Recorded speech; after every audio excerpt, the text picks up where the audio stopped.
car is every bit as enjoyable to drive as a GTR. Now obviously this car's famous for recently setting the fastest ever front wheel drive lap around the Nurburgring.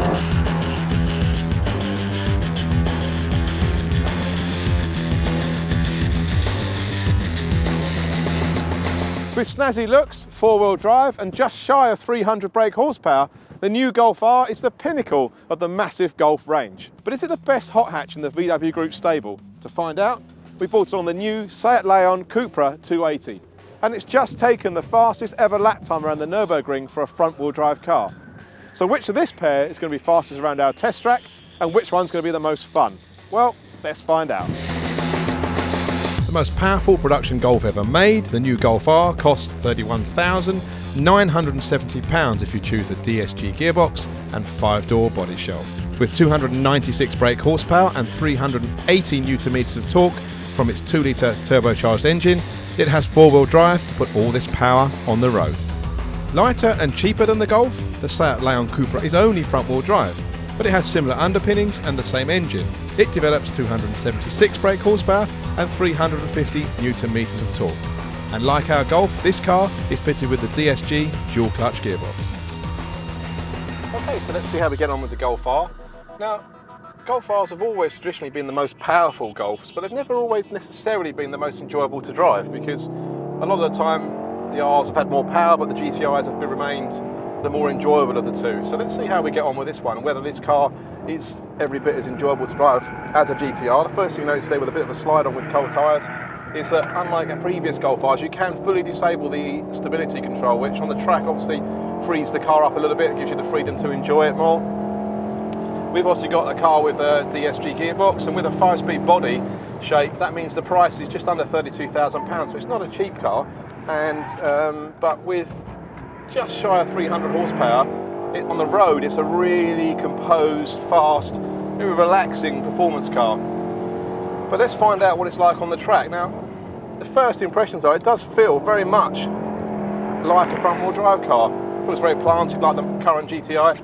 You don't get the sense of it becoming, with the four-wheel drive, becoming a sort of agile, adjustable four-wheel drive car in the sense of, say, a Mitsubishi Evo. It still feels very much like a front-wheel drive car, and you can feel that when you start to get a little bit of understeer, you can feel that power transferring to the rear and improving your traction. So overall, it's not groundbreaking. The gearbox is quite fast. A little bit of heat into the brakes, and then let's come around now and start a flying lap. So second gear, out to the last corner, accelerating up to the line. Now obviously there, the traction's really good as you accelerate up to the line. And that does help matters, but it does feel through these tighter corners here, where you're changing direction from one side to the other. It does feel a little bit lazy at turning, and there is understeer as you're coming out of these longer corners. So again, it does feel like a front-wheel drive car.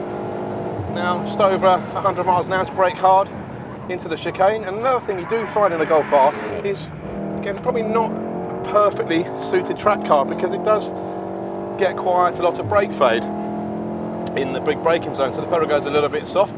Here we're down to third gear. Really positive on the turning again through there. Again, it's only in the slower corners that it feels a little bit lazy. You can see here, third gear, balancing the throttle. You can feel the front tyres chirruping a little bit, again feeling like a front-wheel drive car, but again, as it starts to understeer, you can feel a little bit of power transferring to the rear. Change of direction, it's okay through there, feels again very much like a GTI. Down through the gears, and up to the last corner, good traction on the exit there.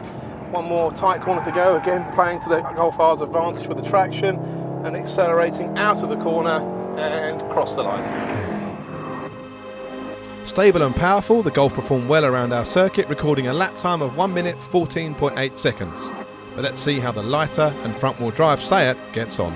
So how does the Cupra compare? So if you want the ultimate in the latest generation of VW Group hot hatches, do you really need to go to a Golf R? Can you get the best in the SEAT, which is obviously in this spec with DSG, it's nearly £4,000 cheaper than the Golf R.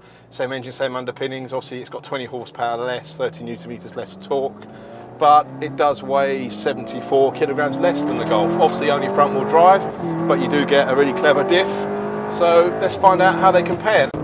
Certainly the first thing you notice is just how much more lively the SEAT is. It feels much stiffer at the front end, and just reacts much quicker, turns in sharper, changes direction better than the Golf. It just makes the Golf feel a little bit lazy, if I'm honest. In terms of straight line performance, the Golf feels a bit quicker, but there's not a lot in it, and the DSG gearbox works pretty much identically in both.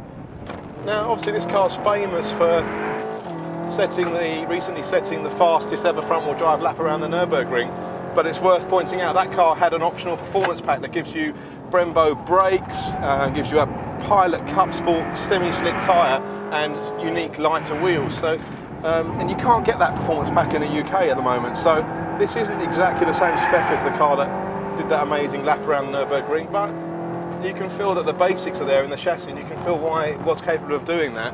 It's pretty good through that high-speed change of direction there. There's quite a lot of tyre scrub, but again, that diff's pretty clever.